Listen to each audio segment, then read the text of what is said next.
وقت اور دولت دو ایسی چیزیں ہیں جو انسان کے اختیار میں نہیں۔ وقت انسان کو مجبور اور دولت مغرور بنا دیتی ہے۔ حضرت علی نے فرمایا، تم کسی کے ساتھ بھلائی کرو، تمہیں اس کا بدلہ اس کی برائی میں ملے تو سمجھ لو کہ تمہاری نیکی قبول ہو گئی ہے۔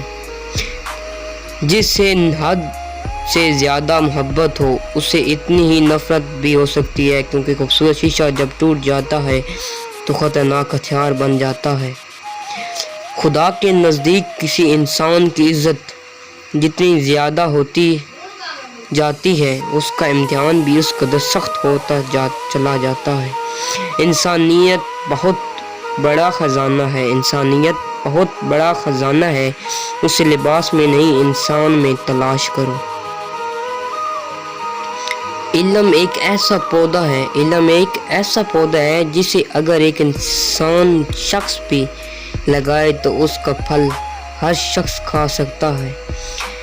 لوگوں کو اسی طرح معاف کر دو جسے تم خدا سے امید رکھتے ہو کہ تمہیں معاف کر دے گا۔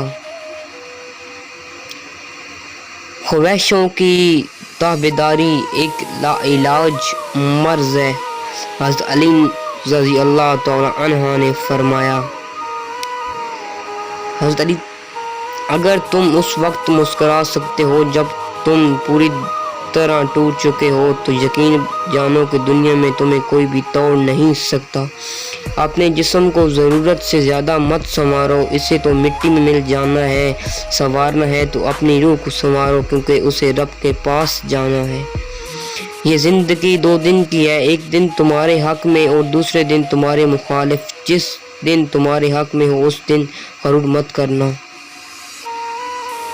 لوگوں سے یاد نہ کرنے کا شکوہ مت کر، کیونکہ جو انسان اپنے رب کو بھول سکتا ہے وہ سب کو بھول سکتا ہے۔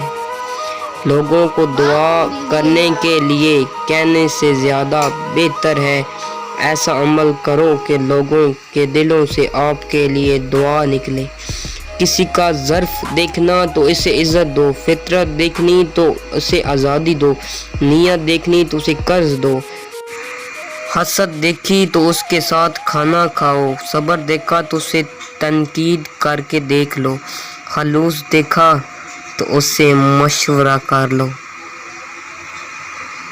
حضرت علی رضی اللہ تعالی عنہ نے فرمایا، دن میں رزق تلاش کرو اور رات میں اسے تلاش کرو جو تمہیں رزق دیتا ہے۔ ان لوگوں پر اعتبار کرو جو تمہاری 3 باتیں پانچ سکیں، تمہاری ہنسی میں پوشیدہ درد، تمہارے غصے میں پوشیدہ پیار، تمہاری خاموشی میں پوشیدہ وجہ۔ سب سے پہلی عبادت یہ ہے کہ انسان مصیبت میں صبر کر کے اللہ پاک سے مدد کا منتظر رہے۔ اپنا سر اونچا رکھو کہ تم کسی سے نہیں ڈرتے، لیکن اپنی نگاہیں نیچی رکھو تاکہ پتہ چلے کہ تم ایک باعزت گھرانے سے تعلق رکھتے ہو۔ 2 چیزوں کا ثواب تولا نہیں جا سکتا، معاف کرنا، انصاف۔ اللہ حافظ دوستو، ملتے ہیں اگلی ویڈیو میں۔